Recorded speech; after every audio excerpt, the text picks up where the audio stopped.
Well, good morning. Good morning, good morning, good morning. We are live on Instagram. We are live on YouTube and Twitch. Hello to everybody watching. I have no camera.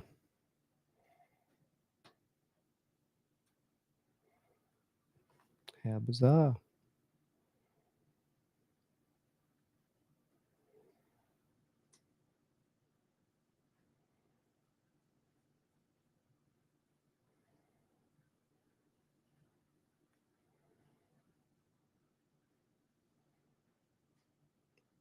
Doesn't appear to want to work this morning, does it?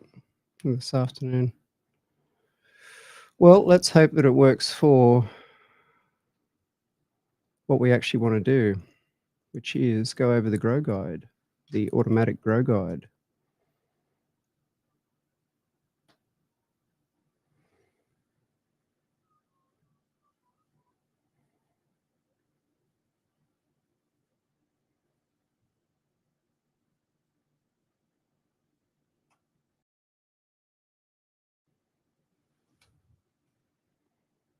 It's very odd because I have my camera.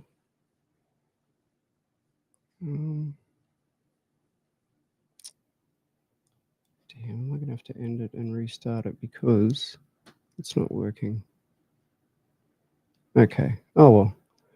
What we're going to do is we're going to try and jump into the GRO guide. Thank you to everybody watching. Hopefully when I do that, it will work. So let's go. I will go to there and I will go to Strategy Optimizer and I will share that. Let's see if we're sharing. Yes, we're doing that. Okay.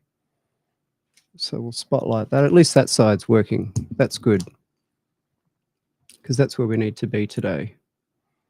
And I'm going to have to slow it down a little bit because Instagram lags, a little bit behind.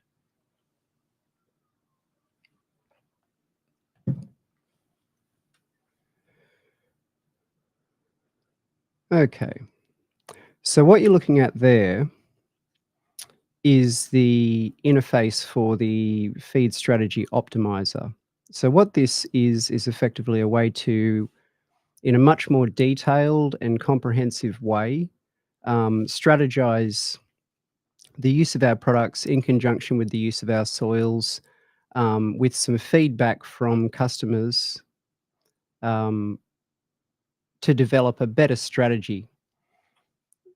So rather than just trying to create a one-size-fits-all solution, which really one size never seems to fit all, and especially when it comes to organics, it gets infinitely more complex because everybody's environment's different, everybody's pot sizing is different, strains are so different. There's a lot of detail that if you're really trying to nail it down, it's hard to do in just one GRO guide. So you may see some similarities later on between this and the actual paper guides that we've had out for some time now. That may give you some clues as to how early this was sort of conceptualized. But like a lot of this sort of stuff, it takes a long time to get to the finish, or the 1.0 version of the finished product that you're kind of seeing right here.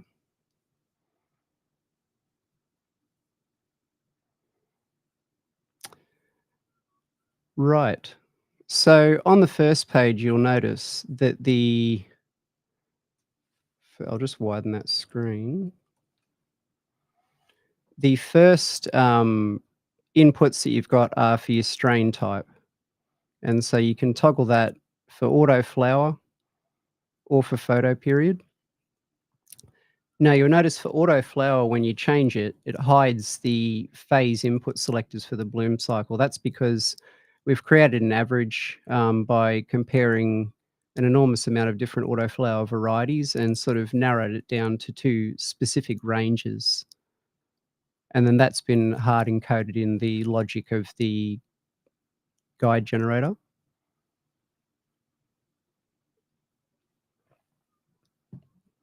With regard to your bloom duration overall, you've got medium, short, and long-term flowering varieties there. Now, This doesn't necessarily change this that I'll get to in a second.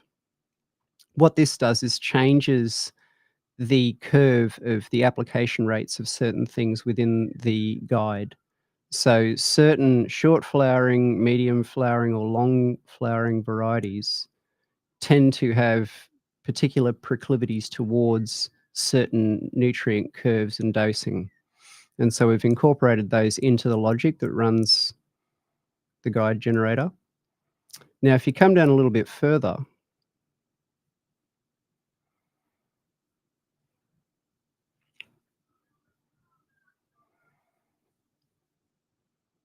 right, now if you Instagram's caught up. Now, if you come down a little bit further, you'll notice that you've got your vegetative phase splits here.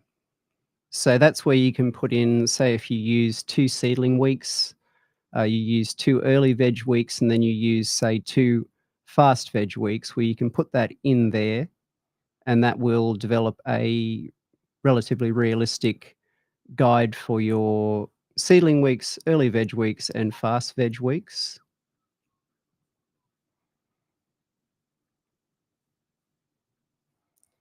Down a little bit further from that is what I was talking about before up the top there. So this is actually quite a potent control here. So say you have a 9-week flowering variety.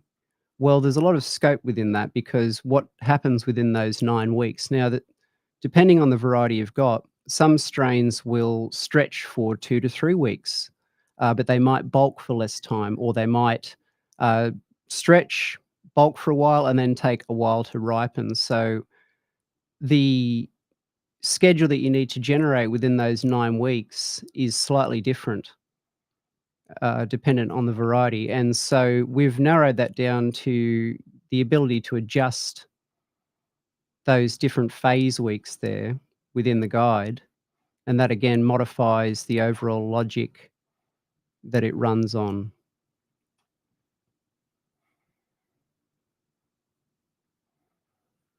I'll just check over there that we're still following along. Yes, some people are still following along. Tremendous. All right.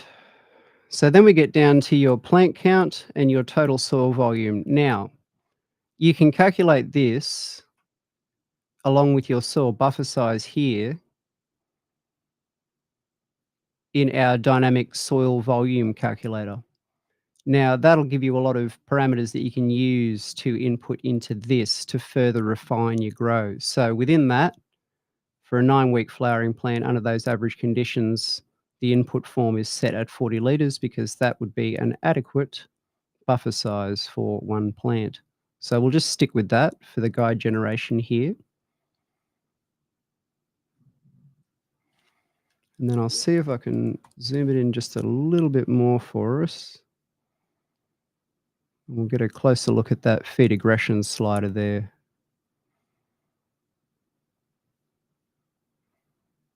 Yep, that's working. Great. Okay.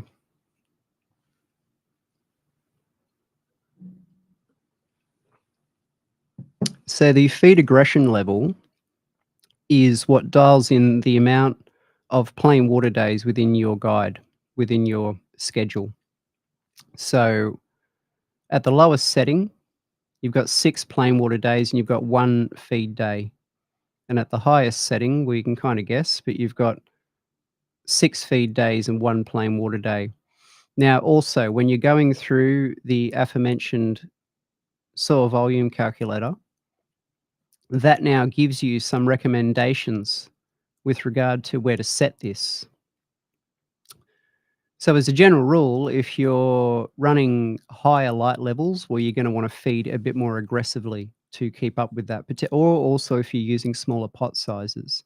So this allows you to set that. What I'm going to do is I'm going to go ahead and set that at an aggression level of 4, which gives us 3 plain water days in the generated guide.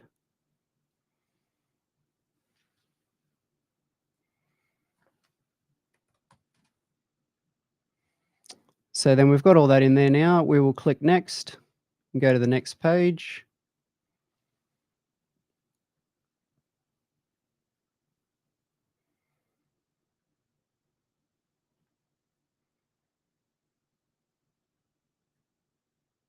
Let's wait for Instagram to catch up. Okay, so in here, what you have is the product selection part, or product selection switchboard, as I call it. In here, you can toggle on and off the different products that you have or you would like to use within your guide. So within your feed guide, and it will dynamically calculate everything based not only around interactions between various things. So it will space microbe applications, for instance, or it will raise and lower solubles when used close to or in conjunction with top dressings, and a number of other advanced logic that it kind of uses in the calculations. But it allows you to select if you've only got very minimal things or you only wish to use very minimal things, you've got that option. You can deselect or select what you want, and it will calculate the most optimal strategy from what you've given it. So if all you have is dark matter, it'll still calculate that for you. It'll give you some recommendations on watering, and a bunch of other stuff. So this strategy optimizer is not only useful for determining the use of our products, it is useful more globally for determining what to do with your soil on a weekly basis. So what I'll do is I'll leave all of those selected for now so that you can see how they all populate through the guide, so that you can see that they all work.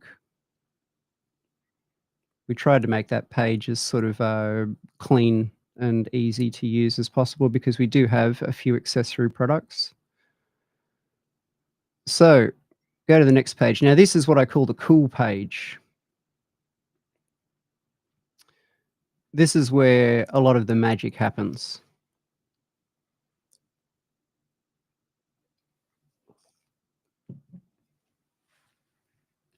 So on this page here, this is where you'll really start to see some of the similarities between what we had in the paper guide and this.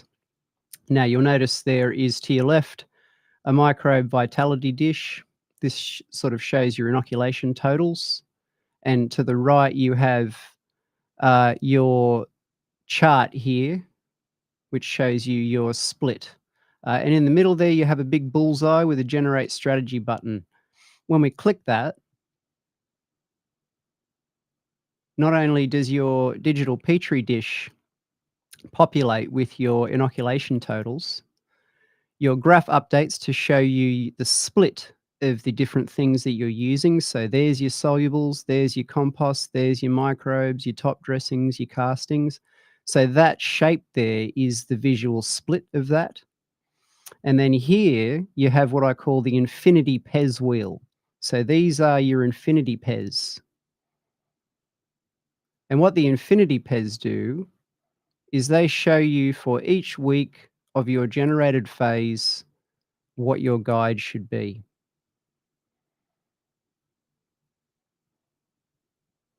So it's all there laid out in a circular format.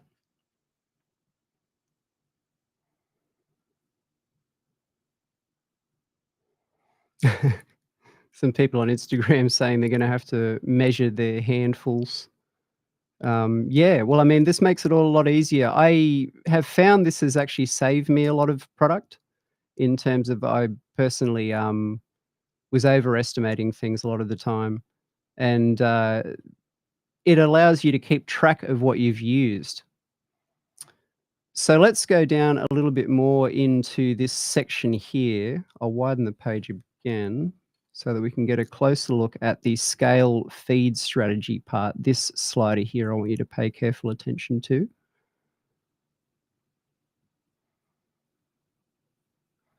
Right, so that slider there, what you'll notice is when I scale it, sorry, if I don't click it too hard, oops, I can scale the amounts down by half or all the way up to twice the amount. Now, we generally recommend that people water within a 5 to 10% by volume of their soil application rate. So, as a general rule, the recommendations in the guide are set around that. Um, but there's instances where, say, you've just watered and your plants aren't especially established yet, you need a lighter top-up watering, and you don't want to have to divide everything by 50. You can simply just do that by setting it to 0.5x. Or if you've got fresh soil or re-amended soil that needs a bit more water volume to get it well hydrated for planting, you can set it to 1.5 or even 2x, and that will give you double the volume there. So the scaling input there was actually uh, inspired by a user on Instagram. There's been quite a few people have helped us test this. So thanks, Dank. We appreciated that. So we'll go back to this, and then we'll get a closer look at the actual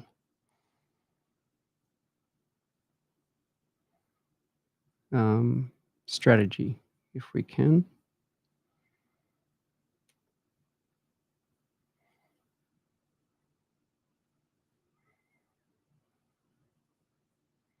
Yes, it will certainly take a lot of guesswork out. That's the idea of it.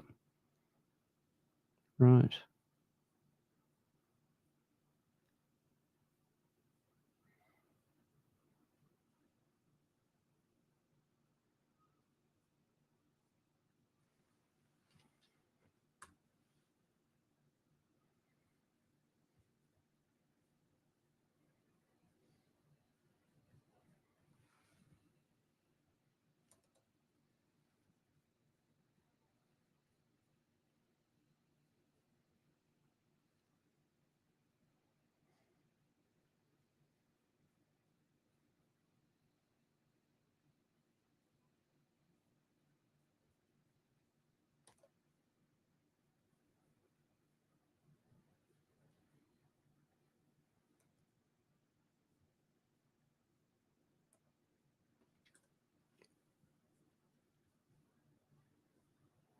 Sorry, minor technical difficulty. It lost the little container that I had it in.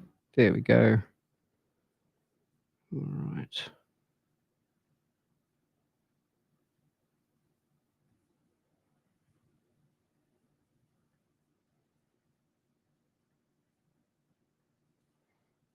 All right, we're back now.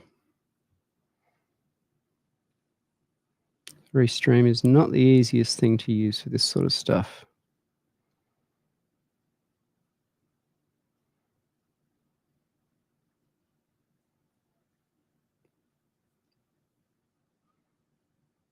Let's see if I can get that a little bit wider.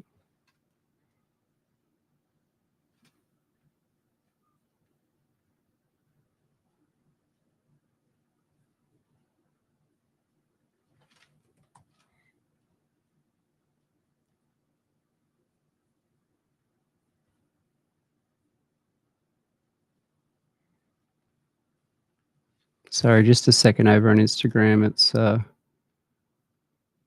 decided to take a... All right. Okay, we're all working everywhere now. So in here, when you select your different segments, this is where your different weekly tasks will populate. So for your given volume of water, here, for instance, we've got a plain water day at the start of the week. It suggests what to set this slider to. Tuesday, it's given a recommendations, this is for seedlings, of some green supreme at a relatively conservative dose, some mojo and some antimatter. If we go further on into the guide, you'll notice different products start showing up. So in early veg, we've got some lower doses of aquamarine and ocean potion used in combination there. As we flow on through to fast veg, there is an application of a small amount of top dressing along with some compost. Now, the recommendations in here aren't random. they've been generated from we've actually got a much more powerful version of this, that's got a lot more qualifying factors in it. But basically, we've taken a lot of foliage testing, so testing of biomass itself. We've done calculations on the accumulation of biomass from the soil along with soil testing. So we've got a pretty good idea on what's drawn up, how the various different aspects, so which microbes fix and solubilize, the enzymes, how they kind of work within everything. Um, and then strategic applications here. So, for instance, if I go to this here, we have antimatter here, right? And then leading up to the application of dark matter, we actually drop that for 3 to 4 days. So then your dark matter is introduced there, and then there's actually no antimatter again until the next part here. Now that's designed to give the dark matter inoculation a little bit of headway on the antimatter. The antimatter is quite potent. They both work in together quite well, but we found just through testing and doing a lot of looking at root zone scans and through the scope that this is a better way to do it. Things like the aquamarine and ocean potion are paired together, so that you're not just getting uh, potassium here, you're getting a balanced amount of magnesium and calcium and other trace minerals here. And then, for instance, with your top dressings, there's a recommended amount of compost and castings used. Part of this is because we've been advising people for some time now to pre-activate their top dressings. We find that it works better. Um, but for instance, with the high power compost, it is known to contain predatory soil mites. Now, whenever you introduce a bunch of amendments to your soil and you've got a lot of moisture presence, that can be a situation where you'll get a brew up of gnats. Now, dark matter contains Beauveria and Bacillus thuringiensis. So it does have some down pressure effect on it. But the addition of compost only facilitates the breakdown of the top dressings further and introduces some predatory soil mites at the same time. And then castings, if you have it used alongside compost, is always rather idyllic.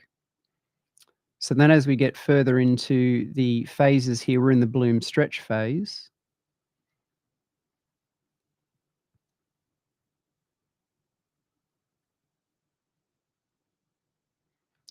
We're in the bloom stretch phase. You'll notice that it subs out supergrass for balance.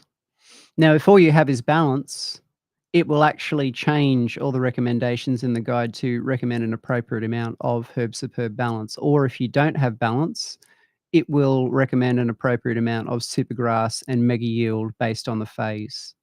So it doesn't matter what you do, even if you only have soluble products, it will modify all of this and it will take into account what it is applying and how that factors in with the efficiency of soil in terms of what it can actually liberate within a crop cycle, what the plants need, but then also paying careful attention to accumulation over time.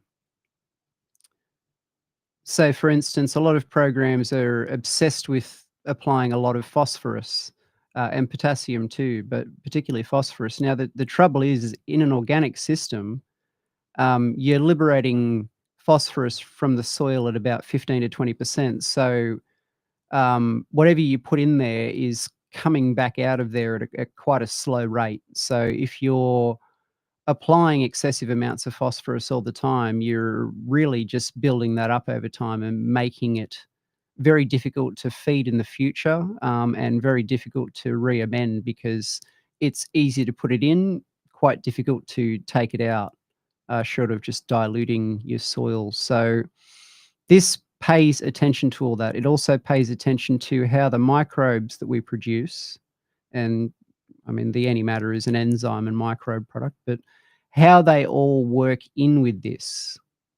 So there's no point just applying things. How do they work with soil respiration? How do they hydrolyze the various different ingredients? We've developed modeling software that actually, through an enormous amount of testing, takes different amendments and models their breakdown time based on soil temperature and with or without the use of these microbes that we do. So that's been part of what's formed this here, which is a more simplified code. But to get to this simplified code was an enormous amount of computation power. So the bloom stretch phase, you've got some top dressings there. As you get through to the bloom bulk phase, again, your watering changes. The watering actually ups a little bit for a little while. We tend to find that plants are quite thirsty during this time. The doses of your different things change along with your microbes to facilitate the use of everything. And then all the way around into your bloom ripen, again, changes things. So in the last 2 weeks there, no more top dressings.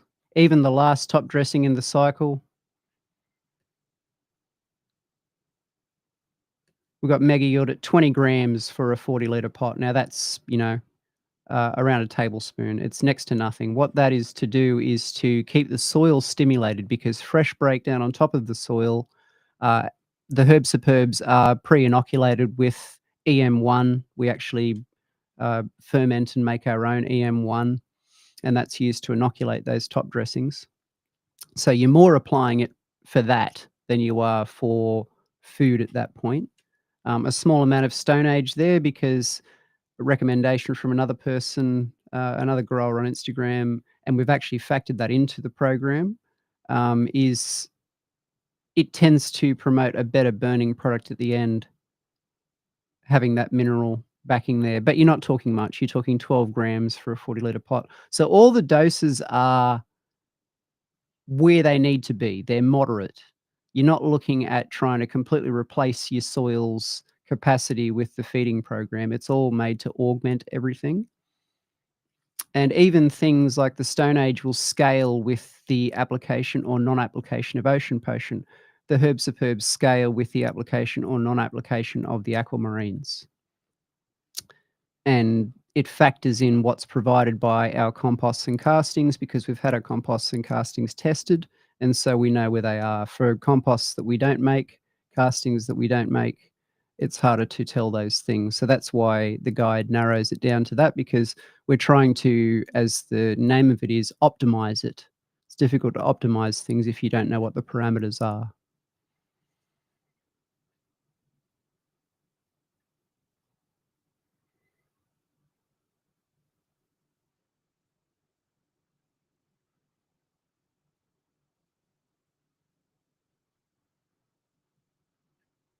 All right, so are we following?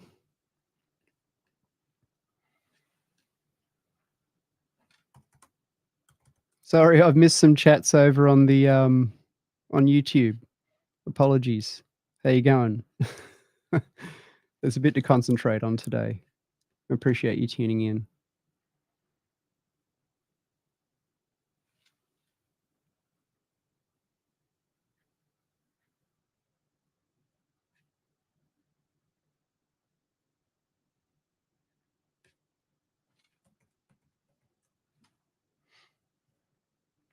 Some lively crew over there on YouTube today. All right. So we've gotten to that point now. We're all the way through to the final week.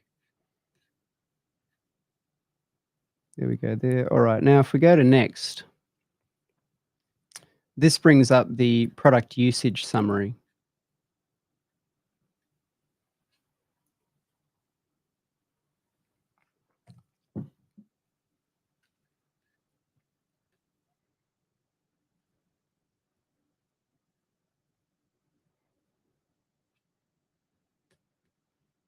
So in the product usage summary, that shows you for your generated strategy what the totals you anticipate to use for your crop cycle are.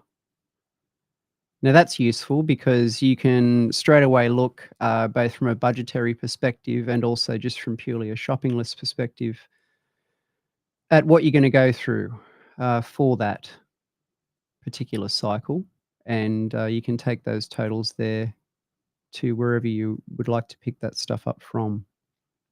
So, for instance, with your herbs superbs, even the smallest bags, you're going to get a couple of cycles out of it for your 40-litre pot. Your compost and castings, green supreme, and all that sort of stuff. The dark matter, you could nearly just get away with a foilie. Now, you can actually print the whole guide as well.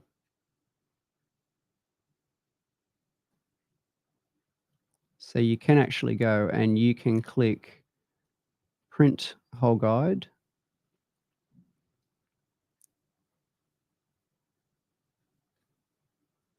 And that will bring up, ooh, lots of scrolling. That will bring up the whole guide end to end, so that you can print it out. You can also email it as well. Um,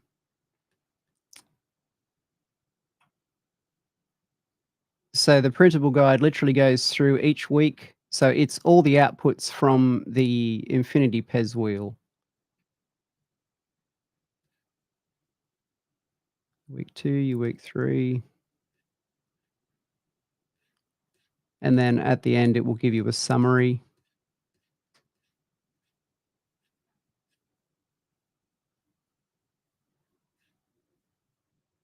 Right there, which is again the same as the product usage summary on the previous page there.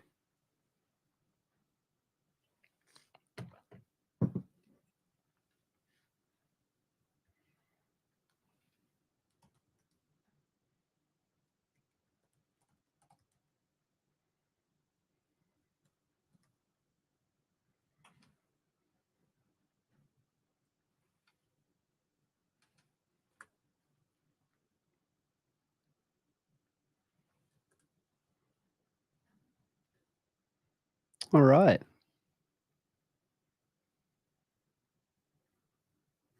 I think I figured this out too.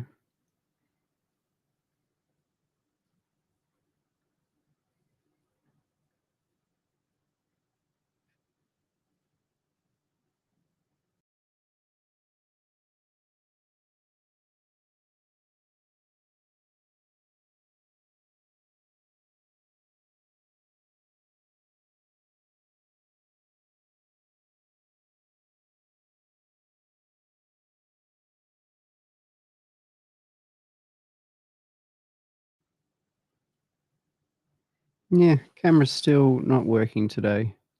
For some reason, it's decided to just stay blank.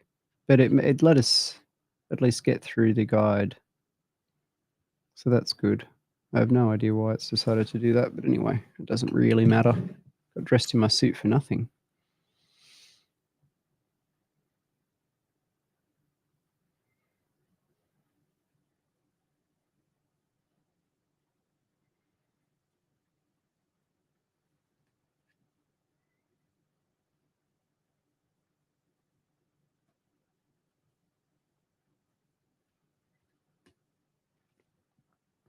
Well, anyway, we appreciate that.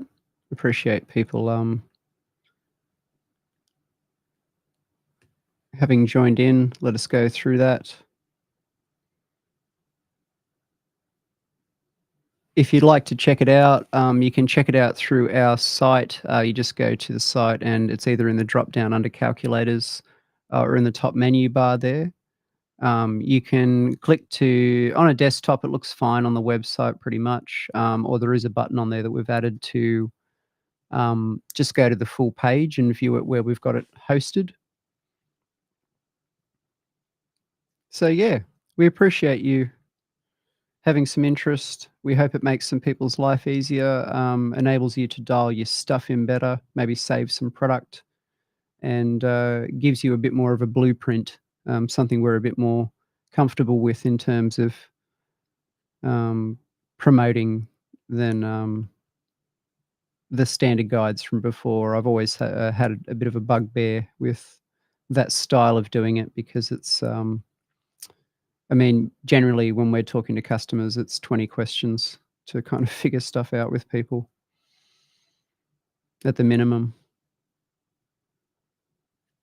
So yeah, use the PPFD calculator, the soil volume calculator, and you will be, even if you've never done it before, in a better place, better starting place than just pure guesswork. I'm going to jump off. Thank you very much. Thank you to those who joined in on YouTube, and we will see you on the next one. Hopefully my camera works next time. Peace out.